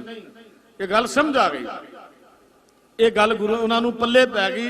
ਸੁਖ ਨਾਹੀ ਬਹੁਤੇ ਧਨ ਖਾਟੇ, ਸੁਖ ਨਾਹੀ ਪੇਖੇ ਨਿਰਤ ਨਾਟੇ, ਸੁਖ ਨਾਹੀ ਉਹ ਦੇਸ਼ ਕਮਾਏ, ਸਰਬ ਸੁਖਾਂ ਹਰ ਹਰ ਗੁਣ ਗਾਏ। ਜਦੋਂ ਗੁਣ ਗਾਏ ਸੁਖ ਮਿਲ ਗਿਆ। ਸਾਹਿਬ ਜੀ ਬਚਨ ਕਰਦੇ, ਨਾਨਕ ਸੋ ਨਾਉ ਮਨੋ ਨਾ ਵਿਸਾਰੀਐ। ਨਾਨਕ ਸੋ ਨਾਉ ਉਹ ਨਾਮ ਮਨ ਚੋਂ ਕਿਉਂ ਵਿਸਾਰੀਏ ਬਈ? ਕਿਹੜਾ ਨਾਮ? ਜਿਤ ਦਰ ਸੱਚੇ ਸੋਭਾ ਪਾਏ। ਜਿਸ ਨਾਮ ਜਪਣ ਨਾਲ ਸੱਚੇ ਦੇ ਦਰ ਤੇ ਜਾ ਕੇ ਸੋਭਾ ਤੇ ਵਡਿਆਈ ਮਿਲਦੀ ਹੈ ਭਾਈ, ਉਹ ਨਾਮ ਨੂੰ ਫਿਰ ਕਿਉਂ ਵਿਸਾਰੀਏ? ਕਿਉਂ ਭੁੱਲ ਜਾਈਏ? ਕਿਉਂ ਨਾ ਸਵੇਰੇ ਉੱਠ ਕੇ ਸਤਨਾਮ ਵਾਹਿਗੁਰੂ ਵਾਹਿਗੁਰੂ ਦਾ ਜਾਪ ਕਰੀਏ? ਕਿਉਂ ਨਾ ਨਿਤਨੇਮ ਦਾ ਪਾਠ ਕਰੀਏ? ਕਿਉਂ ਨਾ ਆਪਾਂ ਜੁੜੀਏ? ਕਹਿੰਦੇ ਜਿਸ ਨਾਲ ਸੱਚੇ ਦੇ ਦਰਬਾਰ ਤੇ ਮਾਨ ਮਿਲਣਾ ਹੈ। ਸਾਹਿਬ ਜੀ ਕਹਿੰਦੇ ਮਹਿਲਾ ਤੀਜਾ, ਸਤਗੁਰ ਸੇਵ ਸੁਖ ਪਾਇਆ, ਸਚ ਨਾਮ ਗੁਣ ਤਾਸ। ਗੁਣ ਤਾਸ ਗੁਣਾਂ ਦਾ ਖਜ਼ਾਨਾ। ਵਾਹਿਗੁਰੂ ਦਾ ਸੱਚਾ ਨਾਮ ਗੁਣਾਂ ਦਾ ਖਜ਼ਾਨਾ ਹੈ। ਤੇ ਸਤਗੁਰ ਸੇਵ ਸੁਖ ਪਾਇਆ। ਕੀ ਹੋਇਆ? ਸਦੀਵ ਸੁਖ ਮਿਲ ਗਿਆ। ਤੇ ਗੁਣਾਂ ਦਾ ਗੁਣ ਤਾਸ ਗੁਣਾਂ ਦਾ ਖਜ਼ਾਨਾ ਸਦਾ ਕਾਇਮ ਰਹਿਣ ਵਾਲਾ ਵੀ ਅੰਦਰ ਆ ਕੇ ਵਸ ਗਿਆ। ਗੁਰਮਤੀ ਗੁਰੂ ਦੀ ਮਤ ਨਾਲ ਆਪ ਪਛਾਣਿਆ। ਸਭ ਤੋਂ ਵੱਡੀ ਔਖੀ ਗੱਲ ਆਪਣੇ ਆਪ ਦੀ ਪਹਿਚਾਨ ਦੀ ਹੈ। ਅਸੀਂ ਕੀ ਆ ਪਤਾ ਹੀ ਨਹੀਂ। ਤੇ ਗੁਰੂ ਅਮਰਦਾਸ ਕਹਿੰਦੇ ਮੈਨੂੰ ਪਤਾ ਤੂੰ ਕੀ ਹੈ। ਜਾਂ ਗੁਰੂ ਪਾਤਸ਼ਾਹ ਤੁਸੀਂ ਦੱਸੋ ਅਸੀਂ ਕੀ ਆ? ਕਹਿੰਦੇ ਤੂੰ ਪਰਮਾਤਮਾ ਦੀ ਹਿੱਸਾ ਹੈ, ਤੂੰ ਉਹਦੀ ਇੱਕ ਅੰਸ਼ ਹੈ। ਉਹ ਵੱਡਾ ਹੈ, ਤੂੰ ਛੋਟਾ ਹੈ। ਉਹ ਪਰਮ ਜੋਤ ਹੈ, ਤੂੰ ਛੋਟੀ ਜੀ ਜੋਤ ਹੈ। ਇਹ ਪਛਾਣ ਨਹੀਂ ਹੋਈ। ਅਸੀਂ ਆਪਣੇ ਆਪ ਨੂੰ ਵੱਖਰਾ ਗਿਣ ਲਿਆ। ਜਦੋਂ ਇਨਸਾਨ ਆਪਣੇ ਆਪ ਨੂੰ ਪਰਮਾਤਮਾ ਤੋਂ ਵੱਖਰਾ ਗਿਣਦਾ ਹੈ ਉਦੋਂ ਇਹਦੇ ਅੰਦਰ ਫਿਰ ਦੁਬਦਾ ਆਉਂਦੀ ਹੈ। ਤੇ ਗੁਰੂ ਅਮਰਦਾਸ ਕਹਿੰਦੇ ਨਹੀਂ, ਫਿਰ ਤੂੰ ਕੀ ਹੈ? ਕਹਿੰਦੇ ਮਨ ਤੂੰ ਜੋਤ ਸਰੂਪ ਹੈ, ਆਪਣਾ ਮੂਲ ਪਛਾਣ। ਮਨ ਹਰਜੀ ਤੇਰੇ ਨਾਲ ਹੈ, ਗੁਰਮਤੀ ਰੰਗ ਮਾਨ। ਹੁਣ ਇਦੋਂ ਵੱਧ ਨਿਰਣਾ ਕੀ ਹੋ ਸਕਦਾ ਹੈ? ਕਹਿੰਦੇ ਤੂੰ ਤਾਂ ਜੋਤ ਸਰੂਪ ਹੈ, ਉਹ ਵੀ ਜੋਤ ਹੈ, ਤੂੰ ਵੀ ਜੋਤ ਹੈ, ਉਹਦਾ ਹਿੱਸਾ ਹੈ। ਤੇ ਤੂੰ ਆਪਣੇ ਆਪ ਨੂੰ ਪਛਾਣਿਆ ਹੀ ਨਹੀਂ। ਤੂੰ ਆਪਣੇ ਆਪ ਨੂੰ ਵੱਖਰਾ ਗਿਣ ਕੇ ਬੈਠ ਗਿਆ। ਵੱਖਰੀ ਹਸਤੀ ਹੀ ਤੇਰੀ ਤੈਨੂੰ ਇਸ ਸੰਸਾਰ ਦੇ ਭਾਰ ਥੱਲੇ ਡੋਬ ਦੇਵੇਗੀ। ਖਿਆਲ ਕਰੀ, ਜਦੋਂ ਤੂੰ ਵੱਖਰੀ ਹਸਤੀ ਗਿਣੇਗਾ ਨਾ, ਗਿਣ ਮੈਂ ਇੱਕ ਪਾਣੀ ਦਾ ਕਿਨਕਾ ਹਾਂ, ਉਹ ਮੇਰਾ ਸਮੁੰਦਰ ਸਾਗਰ ਹੈ। ਇਹ ਕਿਆ ਕਹਿ ਆਪਣੇ ਆਪ ਨੂੰ ਵੀ ਮਾਲਕ ਮੈਂ ਇੱਕ ਪਾਣੀ ਦੇ ਕਿਨਕੇ ਜਿੰਨਾ ਹਾਂ, ਤੂੰ ਤਾਂ ਸ਼ੌ ਸਾਗਰ ਹੈ। ਤੇਰੇ ਮੇਰੇ ਵਰਗੇ ਕਰੋੜਾਂ ਹੀ ਕਿਣਕੇ ਤੇਰੇ ਵੀ ਸਮਾ ਸਕਦੇ ਹਨ। ਆਪਣੇ ਮੂਲ ਦੀ ਪਛਾਣ ਤਾਂ ਕਰ। ਤੂੰ ਹੈ ਕੁਝ ਵੀ ਨਹੀਂ ਤੇ ਹੰਕਾਰ ਦੁਨੀਆ ਦਾ ਸਾਰਾ ਨਾਲ ਲੈ ਕੇ ਬੈਠਾ ਹੋਇਆ। ਮੈਂ ਵੱਡਾ, ਮੇਰੀ ਘਰ ਵੱਡਾ, ਮੇਰੀ ਕੋਠੀ ਵੱਡੀ, ਮੇਰੀ ਔਲਾਦ ਚੰਗੀ, ਮੇਰਾ ਆ ਚੰਗਾ। ਗੁਰੂ ਪਾਤਸ਼ਾਹ ਕਹਿੰਦੇ ਤੂੰ ਪਹਿਲਾਂ ਸਿੱਖ ਸਹੀ ਤੂੰ ਹੈ ਕੀ? ਤੇ ਸਾਹਿਬ ਕਹਿੰਦੇ ਗੁਰਮਤੀ ਆਪ ਪਛਾਨਿਆ। ਰਾਮ ਨਾਮ ਪ੍ਰਗਾਸ। ਪ੍ਰਗਾਸ ਦਾ ਅਰਥ ਹੁੰਦਾ ਚਾਨਣਾ, ਰੋਸ਼ਨੀ। ਅੰਦਰ ਗਿਆਨ ਹੋ ਗਿਆ, ਚਾਨਣ ਹੋ ਗਿਆ। ਕਾਹਦਾ? ਇਹ ਸਮਝ ਆ ਗਈ। ਸਤਿਗੁਰ ਸ਼ਬਦ ਉਜ਼ਾਰੋ ਦੀਪਾ, ਬਿਨਸੋ ਅੰਧਕਾਰ ਤਹਿ ਮੰਦਰ ਰਤਨ ਕੋਠੜੀ ਖੁੱਲੀ ਅਨੂਪਾ। ਗੁਰੂ ਅਰਜਨ ਦੇਵ ਪਾਤਸ਼ਾਹ ਜੀ ਕਹਿੰਦੇ ਤੈਨੂੰ ਪਤਾ ਨਹੀਂ, ਇਹ ਸਤਿਗੁਰ ਦਾ ਸ਼ਬਦ ਤਾਂ ਜਗਦਾ ਹੋਇਆ ਦੀਵਾ ਹੈ, ਤੇ ਇਹ ਦੀਵਾ ਤੇਰੇ ਅੰਦਰ ਨੂੰ ਵੀ ਜਗਾ ਦੇਵੇਗਾ। ਰਤਨਾਂ ਨਾਲ ਭਰੀ ਹੋਈ ਕੋਠੜੀ ਤੇਰੇ ਅੰਦਰ ਹੈ, ਮੱਤ ਵਿੱਚ ਰਤਨ ਜਵਾਹਰ ਮਾਨਕ। ਪਰ ਸ਼ਰਤ ਕੀ ਹੈ? ਜੇ ਇੱਕ ਗੁਰ ਕੀ ਸਿੱਖ ਸੁਣੀ। ਜਵਾਹਰ ਮਾਨਕ ਤਾਂ ਹੈ ਨੇ, ਰਤਨ ਜਵੇਹਰ ਲਾਲ ਹਰ ਨਾਮਾ, ਗੁਰ ਕਾੜ ਤਲੀ ਦਿਖਲਾਇਆ। ਪਰ ਭਾਗਹੀਨ ਮਨਮੁਖ ਨਹੀਂ ਲੈਣੇ। ਜਿਹੜੇ ਮਨਮੁਖ ਨੇ, ਭਾਗਹੀਨ ਨੇ, ਉਹਨਾਂ ਨੂੰ ਮਿਲਦਾ ਹੀ ਨਹੀਂ। ਗੁਰੂ ਕੱਢ ਕੇ ਤਲੀ ਤੇ ਰੱਖ ਦਿੰਦਾ, ਗੁਰੂ ਤਾਂ ਦਿਖਾ ਦਿੰਦਾ ਨਾਮ। ਤੇ ਸਾਹਿਬ ਜੀ ਕਹਿੰਦੇ ਕਿਹਨਾਂ ਨੂੰ? ਜਿਹੜੇ ਗੁਰੂ ਦੀ ਮੱਤ ਲੈ ਕੇ ਆਪਣੇ ਆਪ ਦੀ ਪਹਿਚਾਨ ਕਰ ਲੈਂਦੇ ਹਨ। ਸੱਚੋ ਸੱਚ ਕਮਾਵਨਾ ਵਡਿਆਈ ਵੱਡੇ ਪਾਸ। ਸੱਚੋ ਸੱਚ, ਉਹਨਾਂ ਦੀ ਜ਼ਿੰਦਗੀ ਸੱਚ ਨਾਲ ਭਰ ਜਾਂਦੀ ਹੈ। ਭਾਵ ਉਹਨਾਂ ਦੇ ਜੀਵਨ ਦੇ ਵਿੱਚ, ਬੋਲਣ ਵਿੱਚ ਸੱਚ, ਉਹਨਾਂ ਦੇ ਵਿਹਾਰ ਵਿੱਚ ਸੱਚ, ਉਹਨਾਂ ਦੀ ਤੱਕਣੀ ਵਿੱਚ ਸੱਚ, ਤੇ ਉਹਨਾਂ ਦੇ ਜੀਵਨ ਦੀ ਹਰ ਮਰਿਆਦਾ ਵਿੱਚ ਸੱਚ। ਅਸੀਂ ਕਹਿੰਦੇ ਮਨ ਕਰਕੇ, ਬਚਨਾ ਕਰਕੇ, ਕਰਮਾਂ ਕਰਕੇ। ਤਿੰਨ ਚੀਜ਼ਾਂ ਹਨ। ਮਨ ਕਰਕੇ ਵੀ ਸੱਚ, ਕਰਮਾਂ ਕਰਕੇ ਵੀ ਸੱਚ, ਤੇ ਬਚਨਾ ਕਰਕੇ ਵੀ ਸੱਚ। ਜ਼ਿੰਦਗੀ ਸੱਚ ਨਾਲ ਭਰ ਜਾਂਦੀ ਹੈ। ਜਿਉ ਪਿੰਡ ਸਭ ਤਿਸ ਕਾ ਸਿਫਤ ਕਰੇ ਅਰਦਾਸ। ਤੇ ਕਹਿੰਦੇ ਫਿਰ ਉਹ ਕਰਦਾ ਕੀ ਹੈ ਜੀ? ਉਹ ਭਾਗਾਂ ਵਾਲਾ ਜੂੜਾ, ਉਹਦੀ ਸਿਫਤ ਵੀ ਕਰਦਾ ਤੇ ਅਰਦਾਸ ਵੀ ਕਰਦਾ। ਮਾਲਕ, ਇਹ ਸਾਰਾ ਕੁਝ ਤੇਰਾ ਹੀ ਦਿੱਤਾ ਹੋਇਆ ਹੈ, ਇਹ ਜਿਉ ਪਿੰਡ ਸਭ ਤੇਰਾ ਹੈ। ਇਹ ਕੌਣ ਕਰਦਾ? ਜਿਹਦੇ ਉੱਤੇ ਸੱਚੇ ਦੀ ਕਿਰਪਾ ਹੋ ਜਾਂਦੀ ਹੈ, ਜਿਹੜਾ ਆਪ ਪਛਾਣਦਾ ਹੈ, ਆਪਣੇ ਆਪ ਦੀ ਪਹਿਚਾਨ ਕਰ ਲੈਂਦਾ ਹੈ, ਜਿਹਦੇ ਅੰਦਰ ਨਾਮ ਦਾ ਵਾਸਾ ਹੋ ਜਾਂਦਾ ਹੈ। ਤੇ ਕਹਿੰਦੇ ਸਤਿਗੁਰੂ ਜੀ ਕਹਿੰਦੇ ਉਹ ਕਰਦਾ ਕੀ ਹੈ? ਫਿਰ ਉਹ ਸਿਫਤ ਕਰਦਾ, ਤੇਰੀਆਂ ਵਡਿਆਈਆਂ ਕਰਦਾ। ਵੱਡੇ ਕੀਆਂ ਵਡਿਆਈਆਂ ਕਿਛ ਕਹਿਣਾ ਕਹਿ ਨਾ ਜਾਏ। ਉਹ ਕਹਿੰਦਾ ਵਡਿਆਈ ਕਰਦਾ ਵੀ ਕਹਿੰਦਾ ਤੇਰੀ ਵਡਿਆਈ ਤਾਂ ਮੈਂ ਕਰ ਹੀ ਨਹੀਂ ਸਕਦਾ, ਮੈਂ ਤੇਰੇ ਗੁਣ ਕਹਿ ਹੀ ਨਹੀਂ ਸਕਦਾ, ਮੈਂ ਤੈਨੂੰ ਕੀ ਦੱਸਾਂ, ਤੇਰੇ ਗੁਣਾਂ ਨੂੰ ਮੈਂ ਗਾ ਨਹੀਂ ਸਕਦਾ। ਕਰ ਵੀ ਨਹੀਂ ਨਾ ਸਕਦੇ ਆਪਾਂ, ਉਹਦੇ ਗੁਣ ਤਾਂ ਬਹੁਤ ਨੇ, ਜ਼ਬਾਨ ਤਾਂ ਬੜੀ ਛੋਟੀ ਹੈ। ਜਿਹਵਾ ਏਕ ਕਵਣ ਗੁਣ ਕਹੀਏ, ਬੇਸ਼ੁਮਾਰ ਬੇਅੰਤ ਸੁਆਮੀ ਤੇਰੋ ਅੰਤ ਨਾ ਕਿ ਨਹੀਂ ਲਈਏ। ਆਪਾਂ ਪੜ੍ਹਦੇ ਹਾਂ, ਤੁਮ ਦਾਤੇ ਠਾਕੁਰ ਪ੍ਰਤਪਾਲਕ ਨਾਇਕ ਖਸਮ ਹਮਾਰੇ, ਨਿਮਖ ਨਿਮਖ ਤੁਮ ਹੀ ਪ੍ਰਤਪਾਲੋ ਹਮ ਬਾਰਕ ਤੁਮਰੇ ਧਾਰੇ। ਜਿਹਵਾ ਏਕ ਕਵਣ ਗੁਣ ਕਹੀਏ, ਬੇਸ਼ੁਮਾਰ ਬੇਅੰਤ ਸੁਆਮੀ ਤੇਰੋ ਅੰਤ ਨਾ ਕਿ ਨਹੀਂ ਲਈਏ। ਉਹ ਕਹਿੰਦਾ ਕਿਹੜਾ? ਜਿਹੜਾ ਇਹ ਗੱਲ ਸਮਝ ਲੈਂਦਾ ਹੈ, ਜਿਹਨੂੰ ਆਪਣੇ ਆਪ ਦੀ ਪਹਿਚਾਨ ਹੋ ਗਈ। ਸਾਹਿਬ ਜੀ ਕਹਿੰਦੇ ਉਹ ਸਿਫਤ ਵੀ ਕਰਦਾ ਤੇ ਅਰਦਾਸ ਵੀ ਕਰਦਾ, ਗੁਣ ਵੀ ਗਾਉਂਦਾ ਤੇ ਬੇਨਤੀਆਂ ਤਰਲੇ ਵੀ, ਜੋਦੜੀਆਂ ਵੀ ਕਰੀ ਜਾਂਦਾ। ਮਾਲਕਾ, ਸੰਸਾਰ ਦੀ ਮਾਇਆ ਤੋਂ ਮੈਨੂੰ ਬਚਾ ਲਈ, ਇਹ ਪ੍ਰਭਾਵ ਤੋਂ ਮੈਨੂੰ ਦੂਰ ਰੱਖੀ, ਕਿਤੇ ਮੇਰੇ ਨੇੜੇ ਚੀਜ਼ਾਂ ਨਾ ਆ ਜਾਣ। ਉਹ ਆ ਕੇ ਅਰਦਾਸਾਂ ਕਰਦਾ ਹੈ। ਸੱਚੇ ਸ਼ਬਦ ਸਾਲਾਹਨਾ ਸੁਖੈ ਸੁਖ ਨਿਵਾਸ। ਤੇ ਸੱਚੇ ਸ਼ਬਦ ਨੂੰ ਸਲਾਉਂਦਾ ਤੇ ਉਹਦੇ ਸਦਕਾ ਉਹਦੇ ਅੰਦਰ ਸੁੱਖਾਂ ਦਾ ਵਾਸਾ ਹੋ ਜਾਂਦਾ ਹੈ। ਸੁੱਖੀ ਗੱਲ ਹੈ, ਨਿਵਾਸ ਸੁੱਖਾਂ ਦਾ ਹੋ ਜਾਂਦਾ ਹੈ। ਹੁਣ ਕਹਿੰਦੇ ਜਪ ਤਪ ਸੰਜਮ ਮਨੇ ਮਾਹੇ, ਬਿਨ ਨਾਮੇ ਧ੍ਰਿਗ ਜੀ ਵਾਸ। ਲੋ ਵੀ ਹੁਣ ਉਹਨੂੰ ਜਪ ਕਰਨ ਦੀ, ਤਪ ਕਰਨ ਦੀ, ਸਰੀਰਾਂ ਨੂੰ ਕਸ਼ਟ ਦੇਣ ਦੀ ਆਪਾਂ ਸੰਖੇਪ ਵਿੱਚ ਗੱਲ ਕਰੀਏ, ਸਮਾਂ ਥੋੜਾ ਹੈ। ਜਪ ਸਾਧਨਾ, ਤਪ ਸਾਧਨਾ, ਇਹ ਸਾਰਾ ਗੁਰੂ ਪਾਤਸ਼ਾਹ ਕਹਿਣ ਲੱਗੇ ਇਹਨੂੰ ਲੋੜ ਨਹੀਂ ਪੈਂਦੀ। ਕੁਝ ਲੋਕ ਹੁੰਦੇ ਸਨ ਭੋਰਿਆਂ 'ਚ ਵੜ ਜਾਂਦੇ ਸਨ ਤੇ ਮਾਰਕ ਜੀ ਕੀ ਉਹ ਜਪ ਕਰ ਰਹੇ ਨੇ। ਗੁਰੂ ਪਾਤਸ਼ਾਹ ਕਹਿੰਦੇ ਨਹੀਂ ਜੀ, ਕੀ ਕਰਦੇ ਨੇ ਜੀ? ਇਹ ਧੂਣੀਆਂ ਤਾਂ ਆ ਕੇ ਸਾਹਮਣੇ ਬੈਠਾ ਹੋਇਆ, ਤਪ ਕਰ ਰਹੇ ਨੇ, ਸਾਡੇ ਬਾਬਾ ਜੀ ਤਪ ਕਰ ਰਹੇ ਨੇ। ਤੇ ਗੁਰੂ ਕਹਿੰਦੇ ਨਹੀਂ, ਇਹ ਤਪ, ਇਹ ਸੰਜਮ ਜੀ, ਇਹ ਬ੍ਰਹਮਚਾਰੀ ਨੇ, ਇਹਨਾਂ ਨੇ ਵਿਆਹ ਹੀ ਨਹੀਂ ਕਰਾਇਆ। ਗੁਰੂ ਆਪ ਗ੍ਰਸਤੀ ਹੈ ਤੇ ਉਹਦੇ ਸਿੱਖ ਵਿਆਹ ਹੀ ਨਾ ਕਰਾਉਣੇ, ਕਿਹੜੀ ਵਡਿਆਈ ਸੀ? ਗੁਰੂ ਮਹਾਰਾਜ ਨੇ ਵੀ ਗੱਲ ਨਹੀਂ ਕਹੀ। ਤਿੰਨ ਚੀਜ਼ਾਂ ਵਰਤੀਆਂ ਨਾ, ਜਪ ਤਪ ਸੰਜਮ ਮਨੇ ਮਾਹੇ। ਕਹਿੰਦੇ ਉਹਨਾਂ ਨੂੰ ਚੀਜ਼ਾਂ ਦੀ ਲੋੜ ਨਹੀਂ, ਉਹਨਾਂ ਦੇ ਮਨ ਵਿੱਚ ਹੀ ਇਹ ਚੀਜ਼ਾਂ ਆ ਜਾਂਦੀਆਂ ਹਨ। ਕਿਹੜਿਆਂ ਦੇ? ਪਰ ਨਾਲ ਕਹਿੰਦੇ ਬਿਨ ਨਾਮੇ ਧ੍ਰਿਗ ਜੀ ਵਾਸ। ਨਾਮ ਤੋਂ ਬਿਨਾਂ ਤਾਂ ਜੀਵਨ ਧ੍ਰਿਗ ਹੈ, ਧ੍ਰਿਗ ਹੈ, ਧ੍ਰਿਗ ਹੈ। ਮੈਂ ਛੋਟੀ ਜਿਹੀ ਬੇਨਤੀ ਕਰਾਂ, ਹਰ ਵਾਰੀ ਮੈਂ ਬੇਨਤੀ ਕਰਦਾ। ਧ੍ਰਿਗ ਸ਼ਬਦ ਭਾਈ ਕਾਹਨ ਸਿੰਘ ਨਾਭਾ ਨੇ ਮਹਾਨ ਕੋਸ਼ ਵਿੱਚ ਲਿਖਿਆ, ਕਿਸੇ ਵਿਅਕਤੀ ਨੂੰ 100 ਵਾਰੀ ਫਿੱਟੇ ਮੂੰਹ ਕਹਿਣਾ ਹੋਵੇ ਤੇ ਇੱਕ ਵਾਰੀ ਧ੍ਰਿਗ ਕਹਿ ਦਿਓ, ਉਹਦੀ ਬਰਾਬਰੀ ਹੋ ਜਾਂਦੀ ਹੈ। ਤੇ ਇਹ ਜਿਹੜਾ ਧ੍ਰਿਗ ਸ਼ਬਦ 100 ਵਾਰੀ ਫਿਟਕਾਰ ਹੈ, ਕਿਹਨਾਂ ਨੂੰ? ਜਿਹੜੇ ਨਾਮ ਵੀ ਹੋਣੇ ਹਨ, ਜਿਹੜੇ ਨਾਮ ਨਹੀਂ ਜਪਦੇ, ਨਾਮ ਤੋਂ ਸਖਣੇ ਹਨ। ਤੇ ਤੇ ਉਹਨਾਂ ਦਾ ਖਾਣਾ, ਉਹਨਾਂ ਦਾ ਪਹਿਨਣਾ, ਉਹਨਾਂ ਦਾ ਸੌਣਾ, ਉਹਨਾਂ ਦਾ ਜਾਗਣਾ ਵੀ ਤ੍ਰਿਗ ਹੈ। ਗੁਰੂ ਪਾਤਸ਼ਾਹ ਨੇ ਲਿਖਿਆ, ਤ੍ਰਿਗ ਤ੍ਰਿਗ ਖਾਇਆ, ਤ੍ਰਿਗ ਤ੍ਰਿਗ ਸੋਇਆ, ਤ੍ਰਿਗ ਤ੍ਰਿਗ ਕਾਪੜ ਅੰਗ ਚੜਾਇਆ। 6 ਵਾਰੀ ਆ ਗਿਆ।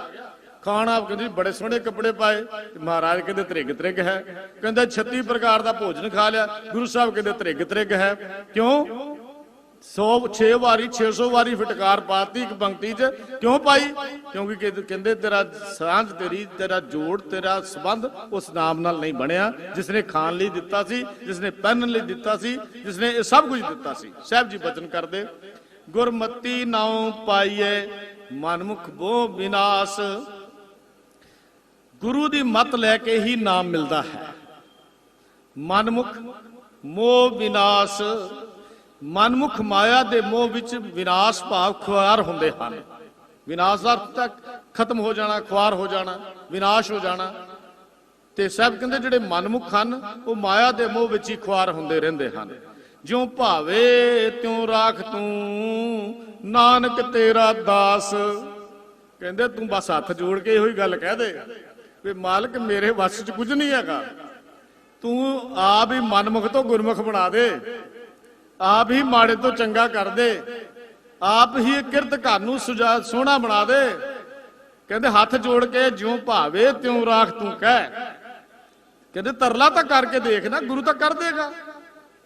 ਦੁੱਖ ਤਾਂ ਇਸੇ ਗੱਲ ਦਾ ਹੀ ਹੈ ਵੀ ਆਪਾਂ ਤਰਲਾ ਹੀ ਨਹੀਂ ਕਰਦੇ, ਆਪਾਂ ਕਹਿੰਦੇ ਹੀ ਨਹੀਂ ਵੀ ਸਾਡੇ ਜੀਵਨ ਨੂੰ ਸ਼ਿੰਗਾਰ ਦੇ, ਬਣਾ ਦੇ, ਆਪਾਂ ਹੀ ਨਹੀਂ ਕਹਿੰਦੇ। ਤੇ ਸਾਹਿਬ ਪੌੜੀ ਵਿੱਚ ਬਚਨ ਕਰਦੇ ਹਨ, ਸਭ ਕੋ ਤੇਰਾ ਤੂੰ ਸਭ ਸਦਾ, ਤੂੰ ਸਭਨਾ ਰਾਸ। ਸਾਰਾ ਤੇਰਾ ਹੀ ਬਣਾਇਆ ਹੋਇਆ ਹੈ, ਸਭ ਤੇਰਾ ਹੀ ਬਣਾਇਆ। ਸਭ ਕੋ ਤੇਰਾ ਤੂੰ ਸਭ ਸਦਾ। ਤੂੰ ਸਾਰਿਆਂ ਦਾ ਹੀ ਹੈ ਨਾ, ਇਹ ਤਾਂ ਨਹੀਂ ਵੀ ਮੇਰਾ ਹੀ ਹੈ ਇਕੱਲਾ ਤੂੰ। ਜਾਂ ਉਹ ਸਿੱਖ ਦਾ, ਜਾਂ ਹਿੰਦੂ ਦਾ, ਜਾਂ ਮੁਸਲਮਾਨ ਦਾ, ਉਹਨੇ ਤਾਂ ਪਾਬੰਦੀ ਲਾਈ ਨਹੀਂ। ਸਭ ਕੁਝ ਉਹਦਾ ਹੈ ਤੇ ਉਹ ਹਰ ਥਾਂ ਤੇ ਆ ਕੇ ਇੱਕ ਰਮਿਆ ਹੋਇਆ ਵੀ ਹੈ। ਇੱਕ ਓੰਕਾਰ ਹੈ ਇੱਕੋ ਹੀ ਹੈ, ਪਰ ਇੱਕ ਰਸ ਵਿਆਪਕ ਵੀ ਹੈ। ਸਾਹਿਬ ਜੀ ਬਚਨ ਕਰਦੇ, ਸਭ ਕੋ ਤੇਰਾ ਤੂੰ ਸਭ ਸਦਾ, ਤੂੰ ਸਭਨਾ ਰਾਸ। ਸਾਰਿਆਂ ਦੀ ਰਾਸ ਪੂੰਜੀ ਵੀ ਤੂੰ ਆਪ ਹੈ, ਦਿੰਦਾ ਵੀ ਸਭ ਨੂੰ ਤੂੰ ਆਪ ਹੈ। ਦੇਖੋ ਕਿਆ ਕਮਾਲ ਦੇ ਬੋਲ ਹਨ। ਕਹਿੰਦੇ ਦੌਲਤ ਵੀ ਤਾਂ ਤੂੰ ਆਪ ਹੀ ਦਿੰਦਾ, ਰਾਸ ਪੂੰਜੀ ਵੀ ਤਾਂ ਤੂੰ ਆਪ ਹੀ ਦਿੰਦਾ, ਤੇ ਤੇਰੇ ਕੋਲ ਸਾਰੀ ਸ਼ਕਤੀ ਹੈ। ਤੇ ਫਿਰ ਕੀ ਕਹਿੰਦੇ, ਸਭ ਤੁਦੇ ਪਾਸੋਂ ਮੰਗਦੇ ਨਿਤ ਕਰ ਅਰਦਾਸ। ਅਰਦਾਸਾਂ ਕਰ ਕਰਕੇ ਫਿਰ ਤੇਰੇ ਪਾਸੋਂ ਮੰਗਦੇ ਹਨ, ਤੇ ਜਿਹੜੇ ਮੰਗਦੇ ਹਨ ਉਹਨਾਂ ਦੀਆਂ ਝੋਲੀਆਂ ਵੀ ਉਹ ਭਰ ਦਿੰਦਾ ਹੈ। ਮੰਗਤਾ ਤਾਂ ਬਣ, ਅਸੀਂ ਮਾਲਕ ਬਣ ਕੇ ਮੰਗਦੇ ਆ। ਮੈਂ ਤਾਂ ਹੈਰਾਨ ਹੋ ਜਾਂਦਾ ਜਦੋਂ ਅਸੀਂ ਕਹਿ ਦਿੰਦੇ ਫਲਾਣੇ ਨੇ ਇੰਨਾ ਦਾਨ ਗੁਰਦੁਆਰੇ ਦਿੱਤਾ। ਵੀ ਭਲਾ ਦੱਸੋ, ਗੁਰਦੁਆਰਾ ਕੋਈ ਮੰਗਤਿਆਂ ਦਾ ਦਰ ਹੈ ਜਿਹਨੂੰ ਦਾਨ ਦੇ ਦਿੱਤਾ? ਦਾਨ ਮੰਗਤਿਆਂ ਨੂੰ ਦਿੱਤਾ ਜਾਂਦਾ ਹੈ, ਦਾਨ ਆਪਣੇ ਤੋਂ ਨੀਵੇਂ ਨੂੰ ਦਿੱਤਾ ਜਾਂਦਾ ਹੈ। ਗੁਰਦੁਆਰੇ ਤਾਂ ਭੇਟਾ ਹੋ ਸਕਦੀ ਹੈ, ਭੇਟਾ ਵਿੱਚ ਪ੍ਰੇਮ ਹੈ ਤੇ ਦਾਨ ਵਿੱਚ ਹੰਕਾਰ ਹੈ। ਜਦੋਂ ਕਹਿੰਦੇ ਫਲਾਣੇ ਨੇ ਦਾਨ ਦਿੱਤਾ, ਉਹਦੀ ਛਾਤੀ ਏਡੀ ਚੌੜੀ ਹੋ ਜਾਂਦੀ ਹੈ ਕਿ ਮੈਂ ਹੀ ਦਿੱਤਾ। ਭਲਾ ਤੂੰ ਦੱਸ ਘਰੋਂ ਕਿੱਥੋਂ ਪੁੱਟ ਕੇ ਲਿਆਇਆ ਸੀ ਖਜ਼ਾਨਾ? ਕਿਹਦੀਆਂ ਦਿੱਤੀਆਂ ਦਾਤਾਂ ਵਿੱਚੋਂ ਤੂੰ ਦਿੱਤਾ? ਤੇ ਜੇ ਕੁਝ ਦੇ ਵੀ ਦਿੱਤਾ, ਉਸ ਦੀ ਅਮਾਨਤ ਵਿੱਚੋਂ ਤੂੰ ਤਾਂ ਅਮਾਨਤ ਵਿੱਚ ਖਿਆਨਤ ਕਰੀ ਜਾਂਦਾ। ਗੁਰੂ ਪਾਤਸ਼ਾਹ ਕਿਆ ਕਮਾਲ ਦੀ ਗੱਲ ਕਰਦੇ ਨੇ। ਕਹਿੰਦੇ ਸਭ ਤੁਦੇ ਪਾਸੋਂ ਮੰਗਦੇ ਨਿਤ ਕਰ ਅਰਦਾਸ। ਤੂੰ ਤਾਂ ਦੇਣ ਵਾਲਾ ਹੈ, ਪਰ ਮੰਗਣਾ ਤਾਂ ਸਿੱਖੀਏ ਨਾ। ਦਾਤੇ ਬਣ ਕੇ ਨਹੀਂ ਮਿਲਦਾ, ਮੰਗਤੇ ਬਣ ਕੇ ਮਿਲਦਾ ਹੈ। ਜਦੋਂ ਆਪਾਂ ਕਹਿੰਦੇ ਆ ਤੂੰ ਪ੍ਰਭ ਦਾਤਾ ਦਾਨ ਮਤ ਪੂਰਾ, ਹਮ ਥਾਰੇ ਭੇਖਾਰੀ ਜੀਓ। ਤੇ ਮੰਗਣਾ ਕੀ ਹੈ? ਮੈਂ ਕਿਆ ਮੰਗੂ ਕਿਛ ਥਿਰ ਨਾ ਰਹਾਈ, ਹਰ ਦੀਜੈ ਨਾਮ ਪਿਆਰੀ ਜੀਓ। ਆ ਮੰਗ, ਇਹ ਮੰਗਣਾ। ਜੇ ਮੰਗਤਾ ਬਣ ਹੀ ਗਿਆ ਨਾ ਤੇ ਕੋਈ ਚੰਗੀ ਚੀਜ਼ ਮੰਗ ਲੈ। ਆ ਕੀ ਹੈ ਜੀ, ਮੈਨੂੰ ਦੁੱਧ ਦੇ ਦਿਓ ਜੀ, ਮੈਨੂੰ ਪੁੱਤ ਦੇ ਦਿਓ, ਮੈਨੂੰ ਧਨ ਦੇ ਦਿਓ, ਮੈਨੂੰ ਦੌਲਤ ਦੇ ਦਿਓ। ਉਹ ਮੰਗ ਜੋ ਕਿਸੇ ਨੂੰ ਮੰਗ ਕੇ ਲੋਕ ਪਰਲੋਕ ਤੇਰਾ ਸਵਾਰ ਦੇਵੇਗਾ। ਜੇ ਮੰਗਤਾ ਹੀ ਬਣ ਗਿਆ ਤੇ ਕੋਈ ਚੰਗੀ ਚੀਜ਼ ਮੰਗ ਕੇ ਦੇਖ। ਇਹ ਦੁਨੀਆ ਦੀਆਂ ਚੀਜ਼ਾਂ ਮੰਗ ਮੂੰਗ ਕੇ ਫਿਰ ਉਹ ਇਹ ਕੋਈ ਨਾਲ ਜਾਣੀਆਂ ਨੇ? ਮਹਾਰਾਜ ਕਹਿੰਦੇ ਨਹੀਂ। ਸਤਿਗੁਰੂ ਪਾਤਸ਼ਾਹ ਬਚਨ ਕਰਦੇ ਹਨ ਕਿ ਜਿਸ ਤੂੰ ਦੇ ਤੀ ਸਭ ਕੁਛ ਮਿਲੇ, ਇਕ ਨਾ ਦੂਰ ਹੈ ਪਾਸ। ਵੀ ਦੇਖੋ ਮੰਗਣਾ ਕਿਹਦੇ ਕੋਲੋਂ? ਗੱਲ ਤੋਂ ਨਹੀਂ ਕਹਿਣੀ ਹੈ ਨਾ। ਆਪਾਂ ਕੀ ਗੱਲ ਕਹਿਣੀ ਹੈ? ਕਈ ਵਾਰੀ ਅਸੀਂ ਕਹਿੰਦੇ ਆ ਵੀ ਮੈਂ ਕਿਸੇ ਅੱਗੇ ਜਾ ਕੇ ਬੇਨਤੀ ਕਰਾਂ, ਮਾਲਕ ਮੈਂ ਕਿਹਦੇ ਅੱਗੇ ਤਰਲਾ ਕਰਾਂ। ਆਮ ਅਸੀਂ ਕਈ ਵਾਰ ਗੱਲ ਕਰਦੇ ਹਾਂ ਵੀ ਸਾਰਾ ਕੁ ਦੁੱਖ ਸੁੱਖ ਤੇਰੇ ਕੋਲ ਹੀ ਹੈ, ਮੈਂ ਤੈਨੂੰ ਹੀ ਕਹਿਣ ਆਇਆ। ਪਰ ਕਦੀ ਲਹਿਣੇ ਵਾਂਗੂ ਬਣ ਕੇ ਗੱਲ ਕਹੀ ਹੈ? ਕਦੀ ਲਹਿਣੇ ਵਾਂਗੂ ਬਣ ਕੇ ਗੱਲ ਕਹੀ ਹੈ? ਸਾਰੇ ਚਲੇ ਗਏ, ਗੁਰੂ ਨਾਨਕ ਦਾ ਸਾਥ ਛੱਡ ਕੇ ਲਹਿਣਾ ਨਹੀਂ ਗਿਆ। ਤੇ ਗੁਰੂ ਨਾਨਕ ਕਹਿਣ ਲੱਗੇ, ਉਹ ਲਹਿਣਿਆ ਸਾਰੇ ਹੀ ਚਲੇ ਗਏ, ਤੂੰ ਕਿਉਂ ਨਹੀਂ ਗਿਆ? ਤੇ ਉਹ ਕਹਿਣ ਲੱਗਾ ਹੱਥ ਜੋੜ ਕੇ, ਮਾਲਕ ਉਹਨਾਂ ਦਾ ਕੋਈ ਹੋਰ ਟਿਕਾਣਾ ਹੋਏਗਾ, ਉਹ ਚਲੇ ਗਏ, ਮੇਰਾ ਤਾਂ ਤੇਰੇ ਤੋਂ ਬਿਨਾ ਕੋਈ ਟਿਕਾਣਾ ਹੀ ਨਹੀਂ, ਮੈਂ ਤੇਰਾ ਦਰ ਛੱਡ ਕੇ ਕਿੱਥੇ ਜਾਵਾਂ। ਇੱਥੇ ਕਿਤੇ ਕਿਦੀ ਅਰਦਾਸ ਵੀ ਮੈਂ ਤੇਰੇ ਦਰ ਤੋਂ ਹੀ ਮੰਗਣਾ। ਸਾਡਾ ਦਰ ਆ ਇਸ ਵੇਲੇ ਇੱਥੇ, ਕੱਲ ਨੂੰ ਉੱਥੇ, ਪਰਸੋਂ ਨੂੰ ਉੱਥੇ, ਚੌਥ ਨੂੰ ਹੋਰ, ਅੱਜ ਪੰਜਵਾਂ ਗੁਰੂ, ਅੱਜ ਸੱਤਵਾਂ ਗੁਰੂ, ਅੱਜ 14ਵਾਂ, ਅੱਜ 15ਵਾਂ, ਤੇ ਤੁਹਾਨੂੰ ਮਿਲਣਾ ਕਿੱਥੋਂ ਹੈ? ਕਦੀ ਮੰਗਤਿਆਂ ਕੋਲੋਂ ਵੀ ਦਾਤਾਂ ਮਿਲੀਆਂ?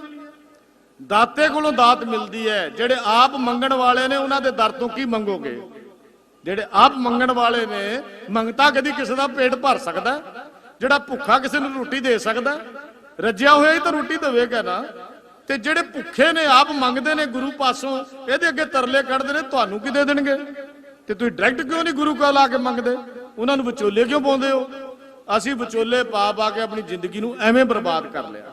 ਤੇ ਗੁਰੂ ਪਾਤਸ਼ਾਹ ਕਹਿਣ ਲੱਗੇ, ਦੇਖੋ ਜਿਹਨੂੰ ਤੂੰ ਦਾਤ ਦੇਣੀ ਹੈ, ਤਰੁੱਠ ਕੇ ਉਹਨੂੰ ਮਿਲ ਜਾਣੀ ਹੈ। ਜਿਹਨੂੰ ਮੰਗਣਾ ਆ ਗਿਆ ਉਹਨੂੰ ਤੇ ਉਹਨੇ ਕਿਰਪਾ ਕਰ ਦੇਣੀ ਹੈ। ਜਿਸ ਤੂੰ ਦੇ ਤੇ ਸਭ ਕੁਛ ਮਿਲੇ, ਇੱਕ ਨਾ ਦੂਰ ਹੈ ਪਾਸ। ਪਰ ਕਈ ਕਹਿੰਦੇ ਬਦਕਿਸਮਤ ਹਨ। ਉਹ ਦੇਖੋ ਕਿਆ, ਮੈਂ ਤਾਂ ਹੈਰਾਨ ਹੋ ਜਾਂਦਾ, ਮਾਲਕ ਸੱਚੇ ਪਾਤਸ਼ਾਹ ਕਿੱਡੀ ਦੂਰ ਦ੍ਰਿਸ਼ਟੀ ਦੀ ਗੱਲ ਲਿਖਦੇ ਨੇ। ਕਹਿੰਦੇ ਇੱਕ ਨਾ ਦੂਰ ਹੈ ਪਾਸ, ਕੋਲ ਹੁੰਦਿਆਂ ਹੋਇਆ ਵੀ ਉਹ ਦੂਰ ਨੇ ਤੇਰੇ ਕੋਲੋਂ। ਦੇਖੋ ਕਿੱਡੀ ਗੱਲ, ਕਿੱਡੀ ਕਮਾਲ ਦੀ ਹੈ ਵੀ ਹੈ ਤਾਂ ਤੂੰ ਉਹਨਾਂ ਦੇ ਕੋਲ ਤੇ ਦੱਸਦਾ ਵੀ ਤੂੰ ਸਾਰਿਆਂ ਦੇ ਨਾਲ ਹੈ, ਪਰ ਉਹਨਾਂ ਦੇ ਅੰਦਰੋਂ ਹਉਮੈ ਦਾ ਪਰਦਾ ਨਹੀਂ ਟੁੱਟਿਆ, ਉਹਨਾਂ ਦੀ ਕੰਧ ਨਹੀਂ ਡਿੱਗੀ, ਦੀਵਾਰ ਨਹੀਂ ਟੁੱਟੀ। ਇਸ ਵਾਸਤੇ ਉਹ ਤੈਨੂੰ ਦੇਖ ਹੀ ਨਹੀਂ ਸਕਦੇ। ਤੇ ਨੇੜੇ ਹੁੰਦਿਆਂ ਹੋਇਆ ਵੀ ਕਹਿੰਦੇ ਰੱਬ ਬੜੀ ਦੂਰ ਆ, ਸਤਵੇਂ ਅਸਮਾਨ 'ਚ ਵੱਸਦਾ, ਕਿਤੇ ਵੱਸਦਾ, ਕੋਈ ਕਿਤੇ ਵੱਸਦਾ। ਕਹਿਣ ਲੱਗੇ ਨਹੀਂ, ਰੱਬ ਤਾਂ ਤੇਰੇ ਅੰਦਰ ਵੱਸਦਾ ਹੈ, ਤੇ ਅੱਖਾਂ ਨਾਲ ਦੇਖ, ਜਿਨ੍ਹਾਂ ਨਾਲ ਤੈਨੂੰ ਉਹ ਰੱਬ ਦਿਸ ਪੈਣਾ ਹੈ। ਕਹਿੰਦੇ ਕਿ ਬਦਕਿਸਮਤ ਹਨ ਜਿਹੜੇ ਨੇੜੇ ਹੁੰਦਿਆਂ ਵੀ ਉਹਨੂੰ ਦੂਰ ਸਮਝਦੇ ਹਨ। ਤੁਧ ਬਾਜੋਂ ਥਾਉ ਕੋ ਨਹੀਂ, ਜਿਸ ਪਾਸੋਂ ਮੰਗੀਐ। ਕਹਿੰਦੇ ਹੋਰ ਕਿਸੇ ਕੋਲੋਂ ਕਿਉਂ ਮੰਗੀਏ ਬਈ, ਮੈਨੂੰ ਤਾਂ ਕੋਈ ਹੋਰ ਟਿਕਾਣਾ ਹੀ ਨਜ਼ਰ ਨਹੀਂ ਆਉਂਦਾ, ਮੈਨੂੰ ਤਾਂ ਹੋਰ ਕੋਈ ਟਿਕਾਣਾ ਹੀ ਨਜ਼ਰ ਨਹੀਂ ਆਉਂਦਾ। ਮੈਂ ਹੋਰ ਥਾਉ ਨਹੀਂ, ਜਿਸ ਪੈ ਕਰੂੰ ਬੇਨੰਤੀ, ਮੇਰਾ ਦੁੱਖ ਸੁੱਖ ਤੁਝ ਹੀ ਪਾਸ। ਕਹਿ ਤਾਂ ਸਹੀ ਵੀ ਮੈਨੂੰ ਤਾਂ ਕੋਈ ਟਿਕਾਣਾ ਹੀ ਨਹੀਂ ਦਿਸਦਾ, ਮੈਂ ਕਿੱਥੋਂ ਜਾ ਕੇ ਮੰਗਾ। ਤੇ ਸਾਹਿਬ ਜੀ ਕਹਿੰਦੇ ਤੁਝ ਬਾਜੋਂ ਥਾਉ ਕੋ ਨਹੀਂ, ਕੋ ਨਾਹੀ, ਜਿਸ ਪਾਸੋਂ ਮੰਗੀਐ। ਕਹਿੰਦੇ ਨਹੀਂ, ਕਹਿੰਦੇ ਨਹੀਂ ਸਮਝ। ਤੇ ਕਦੀ ਬਹਿ ਜਾਓ, ਆਪਣਾ ਚਿੱਤ ਜੋੜ ਕੇ ਧਿਆਨ ਰੱਖੋ। ਰਾਤ ਨੂੰ ਮੰਜੇ ਤੇ ਲੰਮੇ ਪਵੋ ਨਾ, ਸੌਣ ਲੱਗੇ, ਤੇ ਫਿਰ ਸੋਚਿਓ ਵੀ ਕੋਈ ਹੋਰ ਦੇ ਸਕਦਾ। ਕਹਿੰਦੇ ਮਨ ਵੇਖੋ ਕੋ ਨਿਰਜਾਸ, ਨਿਰਣਾ ਕਰਕੇ ਦੇਖ ਲਓ। ਇਹ ਨਿਰਣਾ ਕਿਸੇ ਹੋਰ ਨੇ ਕਰਨਾ, ਫੈਸਲਾ ਤਾਂ ਤੁਹਾਡੇ ਹੱਥ 'ਚ ਹੈ। ਕਹਿੰਦੇ ਤੁਸੀਂ ਆਪ ਸੋਚੋ, ਆਪ ਨਿਰਜਾਸ ਹੁੰਦਾ ਨਿਰਣਾ ਕਰਨਾ। ਆਪ ਨਿਰਣਾ ਕਰਕੇ ਦੇਖੋ ਵੀ ਤੁਧ ਬਾਜੋਂ ਥਾਉ ਕੋ ਨਾਹੀ, ਜਿਸ ਪਾਸੋਂ ਮੰਗੀਐ। ਮਨ ਵੇਖੋ ਕੋ ਨਿਰਜਾਸ। ਤੇ ਸਾਹਿਬ ਜੀ ਆਖਰੀ ਪੰਕਤੀ ਵਿੱਚ ਕਹਿੰਦੇ ਹਨ, ਸਭ ਤੁਦੇ ਨੂੰ ਸਲਾਹੰਦੇ, ਦਰ ਗੁਰਮੁਖਾਂ ਨੂੰ ਪ੍ਰਗਾਸ। ਮੇਰੇ ਮਾਲਕ ਸਲਾਉਂਦੇ ਹਨ, ਪਰ ਗੁਰਮੁਖ ਮੰਨ ਕੇ ਜਿਹੜੇ ਸਲਾਉਂਦੇ ਹਨ ਉਹਨਾਂ ਦੇ ਅੰਦਰ ਤੂੰ ਚਾਨਣ ਭਰ ਦਿੰਦਾ ਹੈ, ਉਹ ਮਾਨ ਪਾਉਂਦੇ ਹਨ। ਸਲਾਉਂਦੇ ਸਾਰੇ ਹੀ ਨੇ।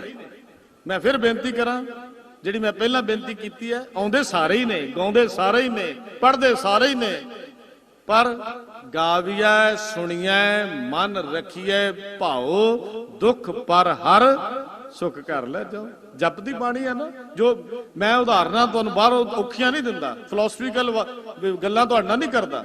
ਜਿਹੜੀ ਬਾਣੀ ਰੋਜ਼ ਪੜ੍ਹਦੇ ਆ ਉਹ ਛੇਤੀ ਸਮਝ ਆ ਜਾਂਦੀ ਹੈ। ਇਸ ਵਾਸਤੇ ਕਹਿੰਦੇ ਗਾਵੀਐ ਸੁਣੀਐ ਮਨ ਰੱਖੀਐ ਭਾਉ। ਭਾਉ ਦਾ ਕੀ ਹੈ? ਪਿਆਰ। ਜੇ ਜਿਹੜਾ ਗਾਇਆ, ਜਿਹੜਾ ਪੜ੍ਹਿਆ, ਉਹਦੇ ਨਾਲ ਪਿਆਰ ਕਰ। ਤੇ ਇੱਕ ਗੱਲ ਕਹਿ ਕੇ ਮੈਂ ਸਮਾਪਤੀ ਕਰਾਂ। ਇੱਕ ਆਸਾਵਰੀ ਸਿਰਲੇਖ ਆਉਂਦਾ ਹੈ ਗੁਰੂ ਗ੍ਰੰਥ ਸਾਹਿਬ ਜੀ ਦੀ ਬਾਣੀ ਵਿੱਚ, ਉਹਦੇ ਚ ਸਤਿਗੁਰ ਨੇ ਗੱਲ ਕਹੀ। ਕਹਿੰਦੇ ਰੱਬ ਮਿਲਦਾ ਕਿਵੇਂ ਹੈ? ਕਹਿੰਦੇ ਨਿਰਣਾ ਕਰਕੇ ਦੇਖ। ਕਹਿੰਦੇ ਗੋਬਿੰਦ ਗੋਬਿੰਦ ਕਰ ਹਾਂ, ਹਰ ਹਰ ਮਨ ਪਿਆਰ ਹਾਂ, ਗੁਰ ਕਿਹਾ ਸੋ ਚਿਤ ਧਰ ਹਾਂ, ਅਨ ਸਿਉ ਤੋਰ ਫੇਰ ਹਾਂ, ਐਸੇ ਲਾਲਨ ਪਾਇਓ ਰੀ ਸਖੀ। ਆਹੀ ਢੰਗ ਹੈ ਨਾ। ਕੀ ਪਹਿਲਾਂ ਜ਼ਬਾਨ ਗੋਬਿੰਦ ਗੋਬਿੰਦ ਵਾਹਿਗੁਰੂ ਵਾਹਿਗੁਰੂ ਕਵੇ, पर जे वाहिगुरु कहे तो वाहिगुरु नाल प्यार बन जाए, उहदे नाल मन विच प्यार हो जाए, फिर जो गुरु ने वाहिगुरु ने कहा वो मान लईए, तो फिर बाकियां नालों संबंध तोड़ दईए, गुरु नाल केवल जोड़ लईए। जदों सिख गुरु नाल संबंध जोड़दा है, गुरु ओदियां झोलियां नाम नाल ओदी बख्शिशां दे नाल भर दिंदा है, ते फिर गुरु दे अगे आपां मिल के फिर जोदड़ी करिए। तुमरी शरण तुम्हारी आसा, तुम ही सजन सुहेले, राखो राखन हार दयाला, नानक घर के गोले, राखो राखन हार दयाला, नानक घर के गोले। तह दिलों धन्नवाद। सत